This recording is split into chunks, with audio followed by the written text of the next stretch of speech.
प्रिय विद्यार्थियों, अब तक हमने अलाउद्दीन खिलजी के बारे में पढ़ा। सबसे पहले हमने अलाउद्दीन खिलजी की विजयों के बारे में, पहली विजय हमने पढ़ी अलाउद्दीन खिलजी की रणथंभौर विजय 1301। उसके बाद हमने पढ़ा अलाउद्दीन खिलजी की चित्तौड़ विजय 1303। प्रिय विद्यार्थियों, अलाउद्दीन खिलजी की रणथंभौर चित्तौड़ विजय के बाद आज हम अगला चैप्टर लेते हैं अलाउद्दीन खिलजी की राजस्थान में पहली रणथंभौर, दूसरी हो गई चित्तौड़, और राजस्थान में अलाउद्दीन की तीसरी विजय लेते हैं प्रिय विद्यार्थियों जालोर विजय।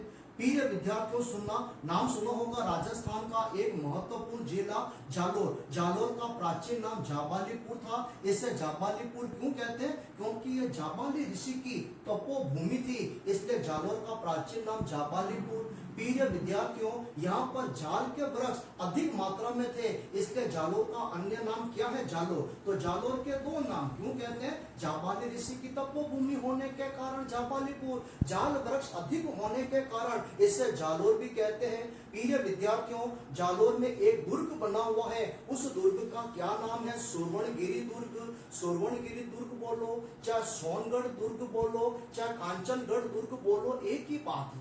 प्रिय विद्यार्थियों, अब चलते हैं यहाँ से आगे। प्रिय विद्यार्थियों, जालोर में सोनगरा वंश की स्थापना 1181 ईस्वी में कीर्तिपाल चौहान कीतू ने की, और मुणोत नैणसी को क्या कहते हैं? राजस्थान का अबुल फजल मुणोत नैणसी ने इससे क्या कहा है? कीतू एक महान राजपूत शासक। प्रिय विद्यार्थियों, जालोर के सोनगरा वंश का सर्वाधिक प्रतापी शक्तिशाली शासक था कान्हड़ देव सोनगरा। प्रिय विद्यार्थियों, कान्हड़ देव सोनगरा का शासनकाल 1305 से 1311। अब क्या कारण है अलाउद्दीन खिलजी ने जालोर पर आक्रमण किया? कारण नंबर 1, अलाउद्दीन खिलजी की सेना जब गुजरात पर आक्रमण करने के लिए जा रही थी, तो वो सेना जालोर से होकर जा रही थी, तो कान्हड़ देव ने मुस्लिम सेना को जालोर से होकर निकलने की परमिशन नहीं दी। अलाउद्दीन खिलजी इससे नाराज हुआ। आक्रमण का दूसरा कारण, अलाउद्दीन की सेना ने गुजरात पर आक्रमण किया, सोमनाथ मंदिर को लूटा, और जब सेना सोमनाथ मंदिर के शिवलिंग और खंडित शिवलिंग और खजाने को लेकर वापस दिल्ली लौट रही थी, तो वापस वह जालोर की सीमा से होकर निकल रही थी।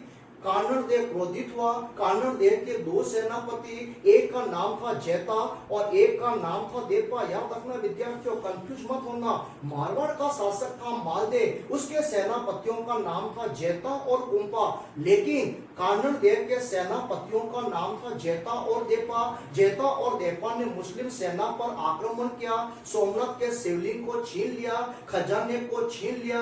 अलाउद्दीन खिलजी नाराज हुआ, और तीसरा कारण था अपने साम्राज्य का विस्तार करना। इस प्रकार तो वापस समझ लेना, अलाउद्दीन खिलजी के जालोर पर आक्रमण, तो सुनना जालोर का प्राचीन नाम जाबालीपुर, जाबाली ऋषि की तपोभूमि, जाल के वृक्ष अधिक होना। यहाँ पर 1181 में कीर्तिपाल चौहान कीतू ने सोनगरा वंश की स्थापना की। मुणोत नैणसी ने कीतू एक महान राजपूत शासक कहा।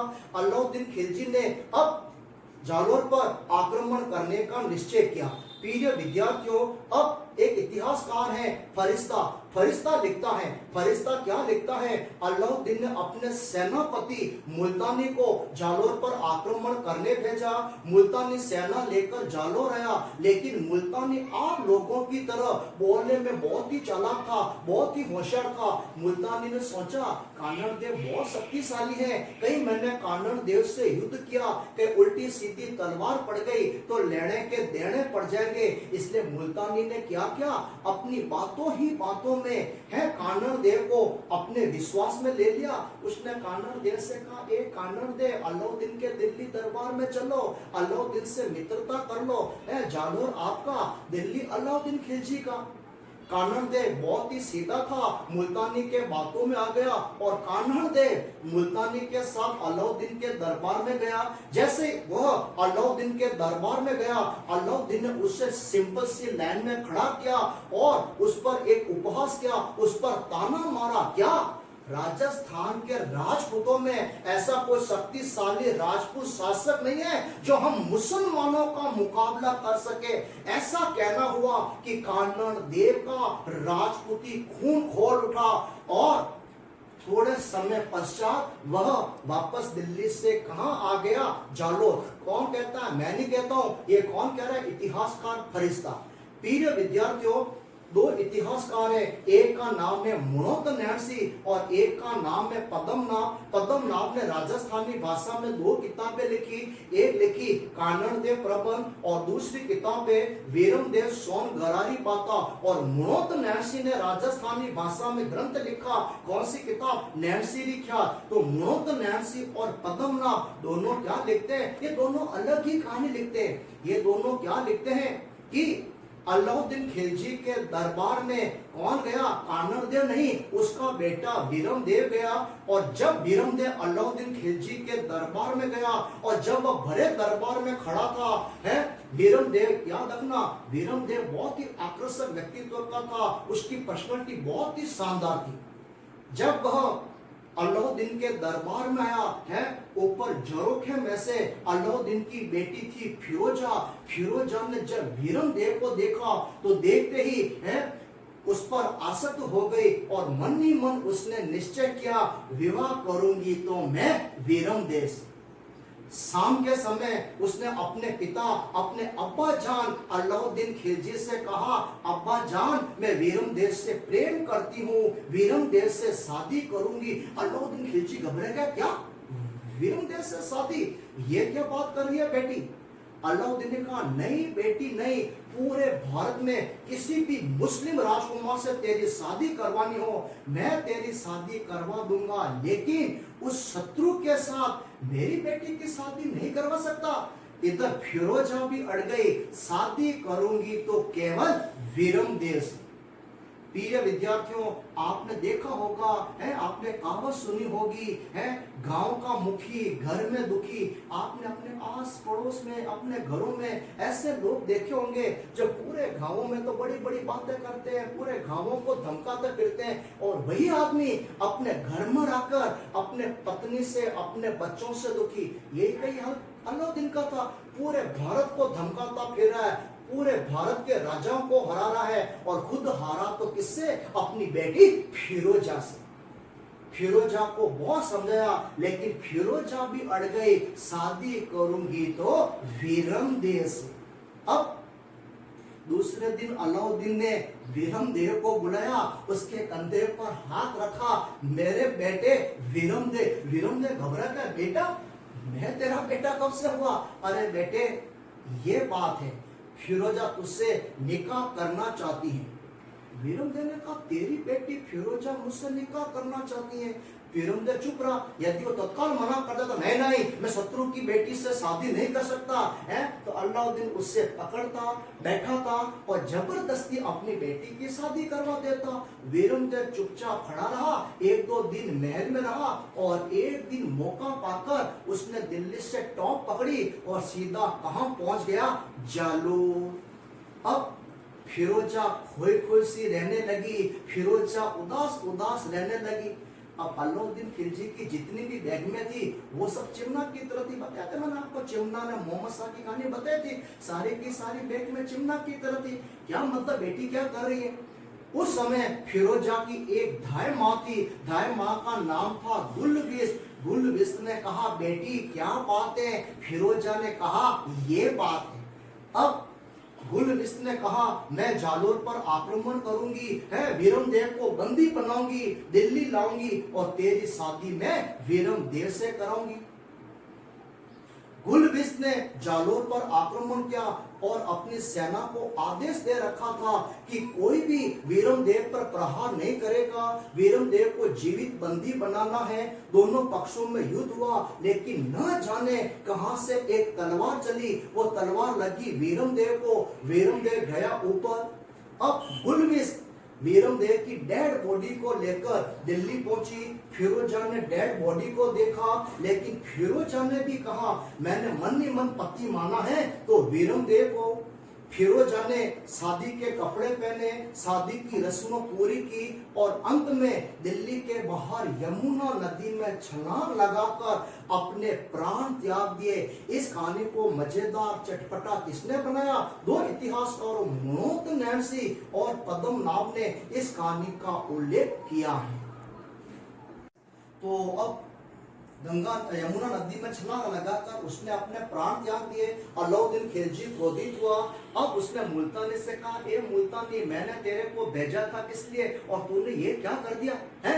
अब अलाउद्दीन खिलजी ने कमालुद्दीन गुर्ग को अपना सेनापति बनाया। कमालुद्दीन गुर्ग से कहा, जा जालोर को जीत। कमालुद्दीन गुर्ग सेना लेकर राजस्थान की ओर आया और जब कमालुद्दीन गुर्ग जालोर जा रहा था तब अचानक रास्ते में उससे एक किला दिखाई दिया। वो किला देखता देखता जा रहा था। उसने कहा, भाई ये कौन सा किला है? उसने अपने सेना रोकी, आस पड़ोस के लोगों को बोला, ए भाई इधर आओ, ये कौन सा किला है? लोगों ने बताया, अरे ये सिवाना का किला। सिवाना क्या? अच्छा अच्छा, सिवाना का किला है। तो फिर मैं खड़ा कहाँ हूँ? लोगों ने कहा, आप सिवाना बाड़मेर में खड़े हो। अच्छा, मैं सिवाना बाड़मेर में खड़ा हूँ, ये सिवाना का दुर्ग है। अरे भाई, यहाँ का शासक कौन है? लोगों ने कहा, यहाँ का शासक है शीतल देव चौहान और उसके दो सेनापति हैं, एक का नाम है सोम और दूसरे का नाम है सातम। क्या? इस पहाड़ी का नाम क्या जिस पर ये दुर्ग बना हुआ है? लोगों ने कहा, हल्देश्वर पहाड़ी। तो याद रखना, शिवाना का दुर्ग बाड़मेर में हल्देश्वर पहाड़ी पर स्थित। अलाउद्दीन के समय यहाँ का शासक कौन था? शीतल देव चौहान। सोम और सातम उसके सेनापति थे। अब कानून देव ने अपने सैनिकों से कहा, वो सुल्तान खुद तो दिल्ली में बैठा है, मुझे कहा जालोर पर आक्रमण कर, मैं जालोर को जीतूंगा। जालोर को जीतकर जैसे दिल्ली जाऊंगा वो वापस कहेगा, ए वापस जा और शिवाना को जीत। अब वापस राजस्थान में कौन आएगा? दुनिया भर की तो यह गर्मी पड़ रही है, पीने का ढंग का पानी नहीं है और बाजरा खा खा के मैं तो दुखी हो गया हूँ। है सैनिकों, ऐसा करता हूं, अब मैं शिवाना को जीतूंगा और शिवाना को जीतने के बाद मैं आगे प्रस्थान करूंगा जालोर की ओर। सैनिकों ने कहा, ए पहले सुल्तान से पूछ तो ले, मालूम नहीं आदमी है कैसा? अरे पूछना क्या है, मैं शिवाना जीतूंगा, सुल्तान खुश होगा और मुझे उपहार देगा, उपहार। सैनिकों ने कहा, पूछ लो सुल्तान से, ठीक रहेगा। लेकिन कमालुद्दीन गुर्ग ने सुल्तान से बिना पूछे ही शिवाना दुर्ग के चारों ओर घेरेबंदी की, लेकिन शिवाना का दुर्ग जीत नहीं पाया। अब कमालुद्दीन गुर्ग पसीने पसीने हो गया। सैनिकों ने कहा, पहले कहा था अलाउद्दीन से पूछ लिया तो मना कर रहा था। अब उसने अलाउद्दीन से संपर्क किया और अलाउद्दीन सुल्तान, ये बात है। तो अलाउद्दीन खिलजी ने कहा, तूने किससे पूछकर शिवाना दुर्ग के घेरेबंदी की? मैंने तो तुझे जालोर जाने को कहा था ना। क्या मैंने सोचा? नहीं नहीं नहीं, तेरे को सोचने के लिए किसने कहा? सोचने का काम कमालुद्दीन मेरा, तेरा नहीं। कि ठीक है सुल्तान, मैं घेरा उठाता हूँ, मैं जालोर जाता हूँ। नहीं नहीं नहीं नहीं नहीं, अब घेरा डाल दिया है तो घेरा उठाना मत, मैं आ रहा हूं। अब अलाउद्दीन खिलजी दिल्ली से सेना लेकर शिवाना पहुंचा। उसने भी दुर्ग के चारों ओर घेरेबंदी की। अलाउद्दीन ने कहा, वास्तव में ये राजस्थान के राजपूत हैं तो बड़े शक्तिशाली। हमीर देव शक्तिशाली, मजबूत किला। चित्तौड़ का रतन सिंह शक्तिशाली। क्या? चित्तौड़ का रतन सिंह शक्तिशाली है तो वास्तव में, और ये शिवाना का दुर्ग शक्तिशाली। वास्तव में मान गया, राजपूत है बड़े शक्तिशाली। अब कहते हैं ना प्रिय विद्यार्थियों, अब राजस्थान में विभीषणों की कमी नहीं। नाम सुना था विभीषण? है राजस्थान में विभीषणों की कमी नहीं। कौन विभीषण? सुनना प्रिय विद्यार्थियों, रामायण का एक पात्र था विभीषण। जब राम और रावण का युद्ध चल रहा था, है रावण का भाई विभीषण राम से जाकर मिल गया है। भगवान राम ने रावण पर बहुत धनुष छोड़े, लेकिन रावण के कोई फर्क नहीं पड़ा। उसी समय विभीषण राम के पास गया और राम के कान में रावण की मृत्यु का राज बताया। रावण समझ गया और उसी समय रावण ने विभीषण को श्राप दिया, हे घर का भेदी, आज तू मेरी मौत का रहस्य राम को बता रहा है। आने वाले समय में लोग तुझे इसलिए याद नहीं करेंगे कि तूने राम की मदद की, लोग तुझे घर के भेदिए के नाम से याद रखेंगे। विभीषण घर का भेदी, लंका ढाए। प्रिय विद्यार्थियों, अब राजस्थान में विभीषणों की कमी नहीं है और शीतल देव का एक विश्वासघाती मंत्री भावले दुर्ग से बाहर आया। है अलाउद्दीन खिलजी के साथ मिल गया, दुर्ग के अंदर गया, दुर्ग के गुप्त फाटक खुलवा दिए, मुस्लिम सेना दुर्ग में प्रवेश कर गई, दोनों पक्षों में भयंकर युद्ध हुआ। शीतल देव उसके सेनापति सोम और सातम वीरता पूर्वक लड़ते हुए वीर गति को प्राप्त हुए। 1308 सन याद रखना, 1308 में अलाउद्दीन का शिवाड़ा पर अधिकार हो गया। शीतल देव की पत्नी थी मैणा देव के नेतृत्व में राजपूत स्त्रियों ने जोहर किया। अलाउद्दीन खिलजी ने शिवाड़ा का नाम परिवर्तित कर खैराबाद रखा और अपने छोटे भाई उल्लुग खां को शिवाड़ा का क्या अपॉइंट कर दिया, शासक अपॉइंट कर दिया। क्लियर? तो कब अधिकार कर लिया? 1308 में अधिकार कर लिया, नाम चेंज करके खैराबाद रखा। मैणा देव के नेतृत्व में स्त्रियों ने जोहर किया, उल्लू खां को वहां का प्रशासक बनाया। और अब अलाउद्दीन खिलजी ने कहा, एक कमालुद्दीन गुर अब मैं तेरे साथ जालोर चलूं क्या मैं दिल्ली जाऊं? सोच लेना, यदि एक बार मैं दिल्ली चला गया ना, फिर कहा मैं जालोर को जीत नहीं पाऊंगा तो वापस नहीं आऊंगा। कमालुद्दीन गुर नहीं, अब आप हैं सीधा आप दिल्ली जाइए, मैं जालोर को जीत दूंगा। अब अलाउद्दीन खिलजी चला गया दिल्ली और कमालुद्दीन गुर्ग कहां प्रस्थान कर गया? जालोर की ओर प्रस्थान कर गया। कैसा लगा प्रिय विद्यार्थियों ये हमारा वीडियो? समझ में आया? बहुत बढ़िया। तो प्रिय विद्यार्थियों, अलाउद्दीन खिलजी ने 1308 में सिवाड़ा को जीत लिया। अब कमालुद्दीन ने जालोर पर आक्रमण किया। कमालुद्दीन गुर्ग ने जालोर पर आक्रमण किया, जालोर दुर्ग के चारों ओर घेरेबंदी की, लेकिन जालोर दुर्ग को जीत नहीं पाया, वो वापस पसीने पसीने हो गया। सैनिकों ने कहा, ए कमालुद्दीन गुर्ग वापस अलाउद्दीन को बुला। कि नहीं, अब अलाउद्दीन को बुलाऊंगा, वह कमालुद्दीन को तो बाद में देखेगा, सबसे पहले मुझे देखेगा, नहीं बुलाना मुझे उस डेंजर सुल्तान को। अब राजस्थान में विभीषणों की कमी नहीं है, मैंने अभी आपको बताया। अब कानड़ देव का भी एक विश्वासघाती मंत्री था, दैया सरदार बेका दुर्ग से बाहर निकला और डर रहा था, कोई मुझे देख तो नहीं रहा है। कमालुद्दीन ने कहा, इधर आ, कोई मुझे रास्ता बता, कोई जीतने का मार्ग बता। है दैया सरदार बेका ने कहा, यहाँ पर एक जगह पर जमीन खोखली है, एक जगह पर जमीन खोखली है, उस खोखली जमीन में आप सुरंग बना दो, मैं दुर्ग के फाटक खुलवा दूंगा, आप अंदर प्रवेश कर जाना। तो कमालुद्दीन गुर्ग ने कहा, जमीन खोखली कहाँ पर है? लेकिन वो तो डर रहा था, कोई मुझे देख तो नहीं रहा है, और फटाफट दुर्ग के अंदर भाग गया। अब कमालुद्दीन गुर्ग ने कहा, आया भी तो आधी अधूरी जानकारी देके गया, और अब मुझे कैसे मालूम चले कि जमीन खोखली कहाँ पर है? चारों तरफ जमीन फैली पड़ी है। कुछ सैनिक किसान भी थे, उन सैनिकों ने कहा, एक कमालुद्दीन गुर्ग, राई एक ऐसी चीज है जिसको यदि जमीन में बोया जाए ना तो राई जल्दी उगती है, और जिस जगह पर राई जल्दी उग जाए तो समझ लो वही जमीन खोखली है। अच्छा, राई और खोखली जमीन। अब कमालुद्दीन गुर्ग ने दूर तक नजर फैली, दूर तक कोई खेत भी नहीं। अब कमालुद्दीन गुर्ग ने कहा, कानड़ देव ने किला भी तो नगर के बाहर बनाया, दूर तक न तो कोई किसान और न कोई खेत, कहां से लाऊं मैं राई? कुछ समय पश्चात कुछ किसान वहां से जा रहे थे, कमालुद्दीन गुर्ग ने बोला, इधर आओ। किसानों ने कहा, क्या? कि मुझे राई चाहिए, राई है। किसान ने कहा, नहीं, हम शत्रुओं के हाथों राई नहीं बेचते। कमालुद्दीन गुर्ग ने कहा, यह भी तो बहुत बड़ी प्रॉब्लम है, इनमें राष्ट्र भक्ति की भावना कूट कर भरी है, नहीं देंगे दुश्मनों को राई। अब कमालुद्दीन गुर्ग ने भी गेम खेला। अब सपोज करो विद्यार्थियों, उस समय राई सपोज करो 1 रुपया किलो है, तो कमालुद्दीन गुर्ग ने कहा, आपको कानड़ दे राई के क्या रेट देता है कि 1 रुपया किलो, और मैं आपको 1000 रुपया किलो दे दूं तो कि 1000 रुपया किलो। किसान फटाफट भागे, उनके पास जितनी भी राई थी वो राई लाके उन्होंने कमालुद्दीन गुर्ग को दी। दूसरे दिन सुबह कमालुद्दीन गुर्ग ने अपने सैनिकों से कहा, वो इतने सारे किसान वो कट्टे के कट्टे लेकर क्या आ रहे हैं? कमालुद्दीन गुर्ग ने कहा, एक किसानों ये सब क्या लेकर है कि आपको राई चाहिए थे ना, राई। कमालुद्दीन गुर्ग ने एक डायलॉग मारा, राई रा भाव तो राता जाता रिया। राई के भाव कब थे? राई की वैल्यू तो रात को थी, अब तो मुझे फोकट में भी राई नहीं चाहिए। कुछ दिनों बाद जमीन में से राई अंकुरित होने लगी। यही जमीन खोखली थी।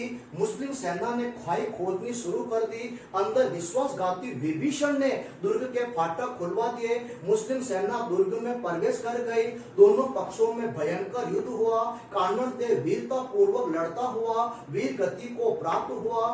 उसकी एक पत्नी थी जिसका नाम था जैतल देवी। जैतल देवी के नेतृत्व में महिलाओं ने जोहर किया। इस प्रकार प्रिय विद्यार्थियों 1311 में अलाउद्दीन खिलजी का जालोर पर अधिकार हो गया। जालोर का नाम चेंज करके जलालाबाद रखा। अपने भाई उल्लुग खां को वहां का कमालुद्दीन गुर्ग को वहां का प्रशासक बनाया। और प्रिय विद्यार्थियों अलाउद्दीन ने यहाँ पर एक मस्जिद बनाई। उस मस्जिद को कहते हैं अलाउद्दीन की मस्जिद। इसका दूसरा नाम है तोप की मस्जिद। जालोर विजय अलाउद्दीन खिलजी की राजस्थान में अंतिम विजय थी। जालोर विजय के साथ ही उसका पूरा राजस्थान और पूरे उत्तर भारत पर अधिकार हो गया। यह था प्रिय विद्यार्थियों अलाउद्दीन खिलजी की राजस्थान विजय। तो याद रखना 1301 में जीता रणथंभौर, 1303 में चित्तौड़, 1308 में सिवाना, 1311 में जीता जालोर को। प्रिय विद्यार्थियों चित्तौड़ का नाम चेंज करके रखा खिजराबाद, सिवाना का नाम चेंज करके रखा खैराबाद, जालोर का नाम चेंज करके क्या रखा जलालाबाद। रणथंभौर में विश्वासघात किसने किया रणमल और रतिपाल ने। सिवाना में विश्वासघात किसने किया भावले ने। और जालोर में विश्वासघात किसने किया दैया सरदार बीका ने विश्वासघात किया। और जब अलाउद्दीन खिलजी की जालोर विजय पूरी हो गई उस समय बीका बहुत खुश हुआ और बीका ने अपनी सतरानी पत्नी से कहा अब तू मेरे पास आ, मेरे से प्रेम से बातें कर हैं, अब मैं बनूंगा जालोर का शासक। उसकी पत्नी हाथ पीछे करके खड़ी थी। उस सतरानी पत्नी ने कहा आज तू मेरे पास आ। जब दैया सरदार उसके पास गया उसकी पत्नी ने तलवार ली, तलवार डाली अपने पति के अंदर, अपने पति की हत्या की और उसने कहा ऐसे विश्वासघाती पति से पति न हो तो ही अच्छा है। लगभग सभी राजपूतों को मौत की घात उतार दिया गया और उसमें से केवल एक राजपूत था उसने अलाउद्दीन खिलजी के पैर पकड़ लिए, मुझे मत मारना, मुझे मत मारना। अलाउद्दीन ने कहा तू राजपूत होकर ऐसे काम कर रहा है, अब मरे हुए को क्या मारना। अलाउद्दीन ने उसे उठाया कि भाई तेरा नाम क्या है। उसने कहा मेरा नाम है मालदेव स्वांगरा, मालदेव मुछाला। केवल कानन देव का परिवार का एक व्यक्ति जीवित बचा मालदेव स्वांगरा, जिसे मालदेव मुछला भी कहते हैं। अलाउद्दीन ने उसे जीवित छोड़ दिया और बाद में इसी मालदेव मुछला को अलाउद्दीन खिलजी ने चित्तौड़ का शासक बनाया था। यह था प्रिय विद्यार्थियों अलाउद्दीन खिलजी की राजस्थान की विजय। धन्यवाद।